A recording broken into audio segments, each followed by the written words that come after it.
दोस्तों ईपीएस 95 पेंशनरों का गुस्सा फूटा। कमांडर अशोक रावत जी ने सरकार को सुनाई खरी खोटी, क्योंकि दोस्तों ये पेंशनर अपने ही पैसे के लिए सरकार से भीख के तौर पे मांग रहे हैं, लेकिन सरकार बार बार आनाकानी कर रही। सरकार पेंशन धारकों की पेंशन देने से मुकर रही, जबकि ये ईपीएस 95 पेंशन धारक अपना ही पैसा सरकार के पास जमा कर रखे हैं, लेकिन सरकार देने का नाम नहीं ले रही।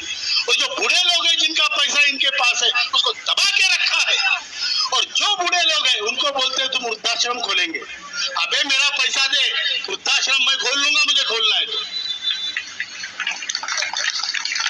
मतलब ये हमें स्वाभिमान की जिंदगी जीना देने नहीं चाहते, ये चाहते हैं कि आश्रित बन के रहे, इनकी दया पे जिए। एक मैंने कल परसों संसद की एक सांसद की क्लिप देखी, राधा मोहन दास अग्रवाल। गोरखपुर वाले किधर है? गोरखपुर वाले हाथ उठाओ।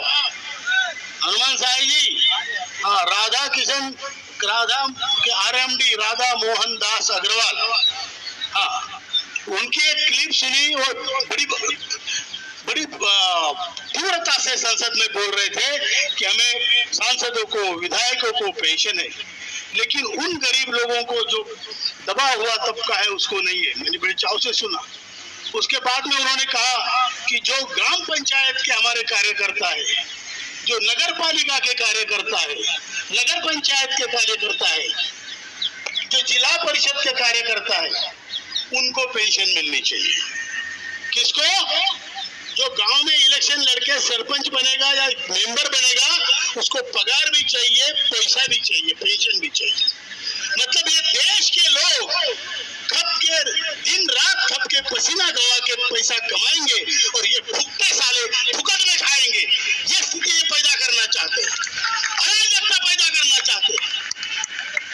हम कोई किसी पार्टी के नहीं है, हम किसी पार्टी के नहीं है, लेकिन ये वो जमाना नहीं है कि जब अफ्रीकन लोगों को गुलाम रखा जाता था और उनसे गुलामी करके गोरे लोग ऐश करते थे। बराबर है कि झूठ है?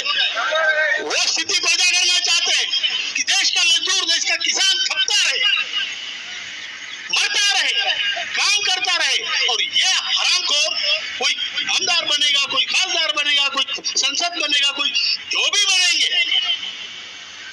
कोई ग्राम पंचायत का सदस्य बनेगा तो उसको पेंशन लागू होगी, उसको पेमेंट मिलेगा। अबे अभी तो इतना कंपटीशन है, पेमेंट पेंशन करने के बाद तो खून करेंगे एक दूसरे का। बराबर है कि नहीं? मतलब पढ़ना लिखना जरूरी नहीं है, काम करना जरूरी नहीं है। आप घर में बैठो, आपको राशन मिलेगा, आपको 10,000 रुपए मिलेंगे, तुम ऐश करो, लेकिन हमारी भीख पे जियो। भीख पे जिलाने वाला नेशन पैदा कर रहे हैं। मुझे ये मालूम नहीं कि इंसानों में और जानवरों में एक फर्क होता है, वो होता है इंसान स्वाभिमानी होता है।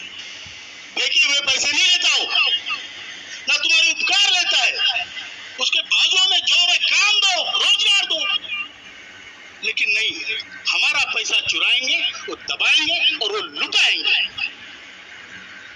ये गलत है कि सही है? सही है। ये बंद होना चाहिए कि नहीं चाहिए? बंद होना चाहिए। और मेरा देश किस दिशा में जा रहा है मैं बता रहा हूं आपको। हमारा देश है, आपने बनाया हुआ देश है, हमारे बाप दादाओं ने, आपने, ये किस दिशा में जा रहा है? सोमालिया नाम का देश था, है अभी भी, अफ्रीका के ईस्ट कोस्ट में। उस देश के लोग इतने अच्छे कारागिर थे, शूरवीर थे, उनसे लड़ना अंग्रेजों को भारी पड़ रहा था। अंग्रेजों ने 30 साल तक उन्हें फुकट धान्य दिया, फुकट में धान्य, दारू, ड्रग्स 30 साल तक सप्लाई किए। उनकी एक पीढ़ी बर्बाद हो गई। उनको जो ब्लैक स्मिथ था, जो लोहार था, उसको उसका काम मालूम नहीं रहा, जो लकड़ी का काम करने वाला था, बढ़ई था, उसको काम मालूम नहीं रहा। काम की पूरी परंपरा, धंधों की पूरी टूट गई। प्रोफेशनल लोग बिल्कुल बर्बाद हो गए और आज वहां सिर्फ 2 ही धंधे चलते हैं, एक तो जहाज की लूटमार या दूसरा प्रोस्टिट्यूशन। क्योंकि इन लोगों को बर्बाद किया है उन्होंने। वो दुश्मन थे अंग्रेज। ये कौन है, हमारा है या दुश्मन है? कोई भी सरकार हो, किसी की भी सरकार हो, कॉम्पिटिशन लगी है, फुकट क्या देना है। और जिसका पैसा है उसको कुछ नहीं। मैं ये इसलिए क्योंकि पैसा हमारा है। तुम किसको भुकट देते हो और कौन भुकट लेता है, दैट इज योर प्रॉब्लम। और हमारा प्रॉब्लम यह है कि हमारे कमाई में से तुम दूसरे को जमाई बना रहे हो। ये तो ठीक बात है क्या? और इसीलिए हमने अभी ठान लिया है कि हमें ना कोई पक्ष से लेना है ना कोई पार्टी से लेना है। कोई पक्ष पार्टी से हमें लेना नहीं है, हमें लेना है अपने लोगों से। हमारी जिम्मेदारी, हमारी रिस्पॉन्सिबिलिटी, हमारी जो पूरी भक्ति है वो हमारे पेंशनरों के प्रति है। पार्टियां आएगी जाएगी, बनेगी सरकारें, आएगी बिगड़ेगी। इस देश का नागरिक हम चाहते हैं हमारी बची हुई 5-7 साल की जिंदगी हम स्वाभिमान से जिए और हम स्वाभिमान से मरे, ये चाहते हैं हम ये नहीं चाहते कि हमें वृद्धाश्रम में भेजा जाए। हम चाहते हैं हमारा भाग का 10,000 रुपए दे दो, हम टी शर्ट में रह लेंगे, टिफिन लगाएंगे, खाएंगे, लेकिन अपने बलबूते पे अपना कमाया हुआ खाएंगे और अपने 4 दोस्तों के कंधे पे स्वाभिमान से जाएंगे। आपको ये मंजूर है या फुकट चाहिए? हम किसी से भीख नहीं मांगते, अपने हक का पैसा मांग रहे हैं और जो देने वाले हैं वो फुकट में ले रहे हैं, फुकट में ले रहे हैं। पेंशन, भत्ते, पैसा, ऐसे लोग, और उन्हीं से हमें न्याय मांगना पड़ रहा है। साहब हमारी पेंशन का कुछ करो। दूसरे दिन वो संसद में बोलते हैं सांसदों की पेंशन कम है, थोड़ी बढ़ाओ। हुआ है कि नहीं हुआ है? हुआ है भाई, ये हमारे देश में हुआ है, हो रहा है। और हम जो जिनका पैसा है वो कटोरा लेके घूम रहे हैं, हम 10 साल इनके पीछे घूमे। अभी हम वो अस्त्र इस्तेमाल करेंगे, हम किसी पक्ष पार्टी के नहीं है, लेकिन हम अगर बदला लेने की भावना से भी करें ना, तो जिसने 10 साल घुमाया उसको अगले 5 साल में नीचे उतारेंगे। बराबर है कि झूठ है?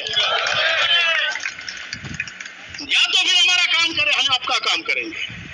मैं गारंटी के साथ कहता हूं, अगर हमारा काम इलेक्शन से पहले महाराष्ट्र के होता है तो वहां बीजेपी की सरकार लाने की जिम्मेदारी हम लेते हैं। और अगर नहीं होता है तो उनको पैदल चलाने में मजबूर भी हम करेंगे। बराबर है कि नहीं? बराबर है कि नहीं? ये खुली धमकी है, ये खुली धमकी है, क्योंकि आपके हमारा पेट भूखा है।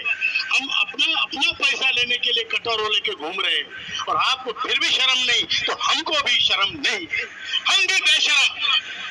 यथा राजा तथा प्रजा, महाजनगतः सपंतः। तो आप बड़े लोग करते हो तो हम भी वही करेंगे। अगर आपको वही भाषा समझ में आती है तो हम बूढ़ों को भी वो भाषा समझ में आती है, समझ में आती है। दोस्तों NAC chief commander Ashok Rawat ji ने सरकार को खुली चुनौती दे दी है। अगर सरकार महाराष्ट्र के चुनाव से पहले ईपीएस 95 पेंशन धारकों के मुद्दे को पूरा नहीं करती, ईपीएस 95 के मांगों को नहीं पूरा करती है, तो महाराष्ट्र में बीजेपी की सरकार नहीं आएगी। यदि चुनाव से पहले पूरा कर देती है तो बीजेपी की सरकार 100% आएगी, वो गारंटी एनएसी टीम लेती है। तो दोस्तों यह वीडियो पसंद आए तो वीडियो को लाइक करेंगे, इस चैनल पर नए हैं तो चैनल को सब्सक्राइब कर लेंगे। मिलते हैं नेक्स्ट वीडियो, अभी के लिए धन्यवाद। जय हिंद, जय भारत।